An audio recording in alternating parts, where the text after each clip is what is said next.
오늘의 부동산 이슈입니다. 최근 거래 절벽을 넘어 거래 빙하기가 전국적으로 도래했습니다. 전국 아파트 매매 거래량은 꾸준히 하락하고 있으며 매주 최저치를 경신하고 있습니다. 이에 부동산 시장에 대한 공포 심리가 극대화되고 있는데요. 어떤 이유로 부동산 시장이 빙하기를 마치했는지, 이 하락장은 언제쯤 끝이 나는지, 그리고 부동산 시장에서 공포를 유발하는 것은 무엇인지에 대해 정리하고, 바닥을 치고 반등할 수 있는 지역의 시그널은 어디서 찾을 수 있는지에 대해 말씀드렸습니다. 최근 부동산 관련 통계 중 올해 역사상 저점을 경신한 두 개 지표가 있습니다. 바로 거래량과 심리지표입니다. 8월 서울 아파트 매매 거래량은 907건을 기록했는데, 이는 서울 월평균 매매 거래량인 6,700여 건을 한참이나 하회하는 수치입니다. 전국 8월 거래량 역시 19,516건을 기록하며 최저치를 경신했습니다. 이는 지역에 상관없이 거래 절벽을 넘어 거래 빙하기가 전국적으로 도래했음을 시사합니다. 또한 집값 흐름을 가장 잘 추종하는 주택가격전망 소비자동향지수 역시 역대 최저값인 67포인트를 기록했습니다. 향후 1년간 집값이 오를 확률이 거의 없음을 뜻합니다. 부동산 시장에 대한 공포심리가 극대화되고 있습니다. 그러나 정해진 미래 지표인 입주 물량은 올해부터 2024년까지 연평균 32만 호가 예정돼 있어 장기 평균 33만 호와 유사한 수준입니다. 미래 신축의 수급 여건을 가능케 하는 미분양 통계 역시 3만 2천 호로 장기 평균인 6만 1천 호의 절반에 불과한 상황입니다. 결국 대한민국 부동산 시장을 추락하게 하는 것은 현재, 그리고 미래 수급 모멘텀이 아닌 극단으로 치닫는 공포심리라는 사실을 빅데이터가 말해주고 있습니다. 그렇다면 부동산 시장에서 공포 유발자는 무엇일까요? 경제와 부동산을 통틀어 가파른 상승 궤도에 올라탄 금리입니다. 3월부터 금리 인상의 가속 페달을 밟기 시작한 미국 연방준비제도이사회의 기준금리 인상 속도가 어느 정도인지 측정해봤습니다.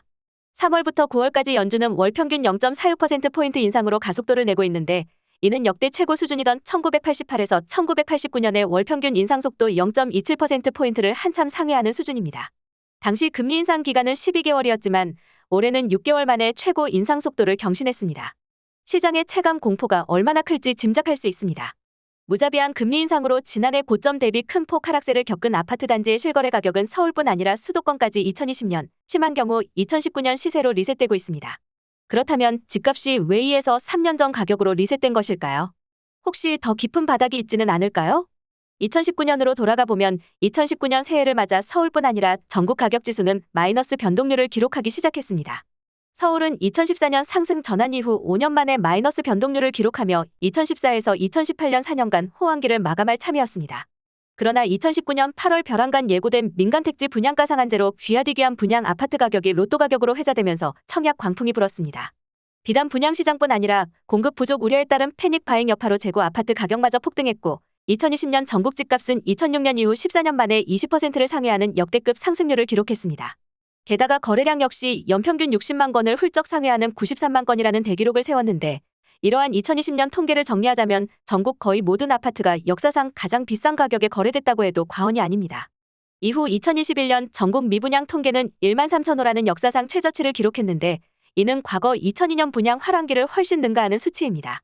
서울 1순위 청약 경쟁률 역시 평균 163대 1이라는 전무후무한 기록을 세웠습니다. 따라서 당시는 수십억 원 아파트를 묻지도 따지지도 않고 청약하고 계약한 시기였다고 정리할 수 있습니다. 입지나 가격, 수급에 상관없이 매수 행렬이 이어지던 지난 2년간의 비정상적인 상황이 제롬 파월 연준 의장의 초유의 금리 인상 급발진으로 정리되는 셈입니다. 집값이 시장 사이클 순리상 대세 상승장이 마무리된 2019년으로 리셋되는 것은 당연한 이치입니다. 바야흐로 대한민국 집값은 빅리셋 시기인 겁니다. 미 연준의 9월 FOMC 점도표에 제시된 것처럼 그림 인상 정점이 2023년이 될 경우 빅리셋 역시 2023년에 작별을 고할 전망입니다. 최근 2년간 대한민국 부동산에 열병을 가져온 비이성적 과열 후유증은 빅리셋 시대가 종료되더라도 대세 상승의 발목을 잡을 것으로 보입니다.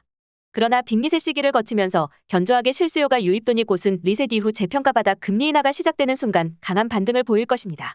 그렇다면 빅리셋 이후 바닥을 치고 반등할 지역의 시그널은 어디서 찾을 수 있을까요? 첫 번째 반등 시그널은 전세 거래 흐름입니다. 매매 거래 실종은 당분간 지속될 것입니다. 이런 불완전한 매매 거래 정보에서 유의미한 답을 찾는 것은 불가능합니다.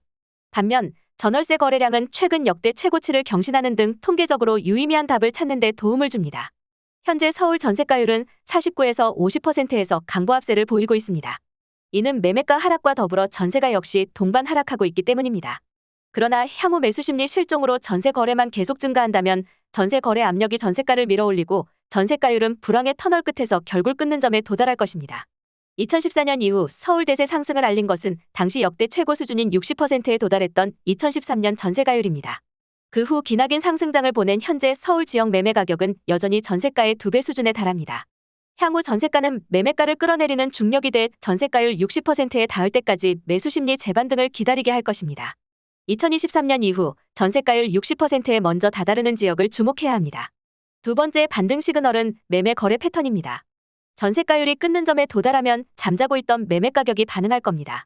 아파트 단지별, 동호수별 장기간 시세 데이터베이스를 보유한 KB 시세는 시장의 기준 가격입니다. 만약 관심단지의 실거래 가격이 시장 기준 가격인 KB 시세를 돌파해 2에서 3개월간 꾸준히 거래되고 있다면 관심단지를 향한 매수 심리에 겨울이 지나고 봄이 온다는 확실한 증거입니다. 세 번째 반등 시그널은 예비 실수요자의 질문이 쏟아지는 곳입니다. 부동산 빅데이터 애플리케이션의 발달로 수많은 부동산 데이터를 누구나 쉽게 접하게 됐습니다. 그러나 실거래 가격 실종 상황에서 단지 몇 건의 실거래 가격으로 시장 흐름을 포착하기란 불가능합니다. 다만 수시로 올라오는 입주자 혹은 예비 입주자의 평판 댓글을 통해 해당 단지의 가치를 가늠할 수 있습니다. 보통 부동산 앱에 올라오는 평판 댓글은 단지의 개발 호재, 입지적 장점 등 칭찬이 주를 이룹니다. 부동산 불황 국면에서 자랑만 늘어놓는 댓글은 오히려 추가 하락에 대한 불안 심리를 반증합니다. 반대로 택배 서비스가 원활한 단지인가? 동호수별 조망 차이가 얼마나 큰지, 동호수별 도로 소음의 결차, 층간소음 수준은 어떠한지 같은 실거주 관련 질문이 주를 이룬다면 관심 수요가 많다는 뜻으로 풀이할 수 있습니다. 이 해당 단지는 빅리셋 이후 반등 시점이 가까워져 오고 있음을 짐작할 수 있습니다. 네 번째 반등 시그널은 수급입니다. 전국 미분양의 40%를 차지하는 대구와 경북, 포항 역시 장기 평균 수준으로 회귀하려는 시장 생리상 언젠가는 수급 불안이 진정될 것입니다. 모든 지역 미분양은 절대적 임계점이 있습니다. 대구는 역사적으로 미분양이 4,000채 밑으로 떨어졌을 때 분양시장이 정상으로 돌아왔습니다. 포항의 역사적 미분양 임계점은 2,000채였습니다. 경북의 맹주 대구, 포항의 로열 분양권을 좋은 조건에 골라잡을 수 있는 타이밍은 미분양 온도에서 찾을 수 있습니다. 오늘의 부동산 이슈 네티즌들의 반응을 살펴보며 마치겠습니다. 여러분들의 의견도 댓글로 남겨주세요. 미래 세대를 위해 집값은 누구나 마음 편히 살 수 있는 흔하고 저렴한 가격이 되어야 한다. 앞으로 더 떨어지게 뻔한데 누가 미쳤다고 오늘이 최고점인 상태에서 집을 사겠어? 40% 빠지면 거래 많이 나올 듯. 굳이 전세 들어간다면 근저당 플러스 전세금이 매매가의 40%까지가 마지노선이다. 그 이상은 사실 갭 투기 여파 피하기 어렵다. 능력에 맞는 전셋집을 구하는 게 상식적이다. 대출을 받아가며 전세를 산다는 건 비상식적이다. 그럼에도 집주인이 버티는 이유는 급급매로 팔아도 남는 장사라서. 집값 아직 비정상이지. 부동산의 가격 안정이 소수가 잘 살기 위한 수단에서 모두가 결혼해서 안정적인 삶을 살 수 있는 공간으로 바뀌길 바랍니다. 저출산을 해결하기 위한 필수 조건이기도 하고요. 솔직히 지금 우리 집값도 2배 넘었는데 그냥 떨어져야 한다고 생각함. 아무리 수도권이지만 이 장소에 이 가격이 말이 되나 싶음. 나 어렸을 때 3에서 4천만 원이면 집 사던 시절이 그립네요. 지금보다 최소 50에서 60% 가격은 빠져야 된다고 생각합니다. 상승한 게 몇 배인데 상승분이 다 빠져야 됩니다. 부모 세대의 부동산 투기로 돈을 벌었지만 결국 자녀들이 현재 어려움을 겪습니다. 주거가 안정되어야 모든 경제활동이 원활해집니다. 수억을 쉽게 빌려서 부동산에 투자하면서 저축하고 꾸준히 일하는 사람들을 바보로 취급하는 부동산 투기꾼들 끝까지 투자에 대한 책임을 지길. 부동산 문제는 돈 많은 사람들 이야기. 수십억에서 절반 떨어져도 비싼 것 아닌가. 젊은 사람들에게 희망 줘야 앞날이 미래가 있는 것 아닌지. 우리 집도 많이 올랐지만 자기 집값 오른 거를 하기라도 받은 듯이 집 안 산 사람들 비웃던 지인이 요즘 만나면 어떻게 말하려나 궁금합니다. 월급이 올라야 좋은 거지. 집값만 오르면 원하는 곳으로 이사도 못 가고 자녀들 결혼 꿈도 못 꿉니다. 문제는 금리입니다. 달러와의 환율 역전 현상으로 금리를 지금 당장 많이 올리지 않으면 안 될 상황이고 금리를 지금처럼 찔끔찔끔 올리면 외화 유출로 주가부터 폭락 시작될 겁니다. 그리고 금리를 올리면 전세 수요가 급작스럽게 사라지며 갭 투자 매물이 쏟아져 나올 겁니다. 집값 하락은 선택이 아니라 필수라는 겁니다. 수도권 집값은 더 내리는 게 맞는데 거품 빠지는 것만 기다리지 말고 지방들도 개발해주면서 어느 정도 끌어올려줘야지. 거품만 빠지면 어차피 다시 금방 올라가게 된 몇몇 지방 도시들을 큰 규모로 키워서 분산되도록 해줘야 됨. 서민들에게 슬픔과 고통을 줬던 집값, 전세, 월세값 반드시 잡아야 합니다. 서울 집값이 평당 1,000만 원 정도 되면 나라가 안정될 것 같습니다. 개인적 바람이지만 지금 주택 신규 물량과 인구 감소를 감안하면 그 아래로 더 못 내려가란 법도 없지요. 나중엔 아파트가 짐이 되는 시기가 올지도.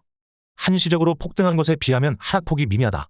부동산이랑 먹을거리로 장난치는 것들은 패가망신의 지름길로 간다는 걸 보여주는 시기가 되기를 진심으로 바라봅니다. 거래가 없는 이유 비싸서 가격 낮추면 다 팔리게 돼 있음. 여기까지 네티즌들의 반응이었습니다. 시청해주셔서 감사합니다. 여러분들의 의견도 댓글로 남겨주세요. 구독과 좋아요는 영상 제작에 큰 힘이 됩니다.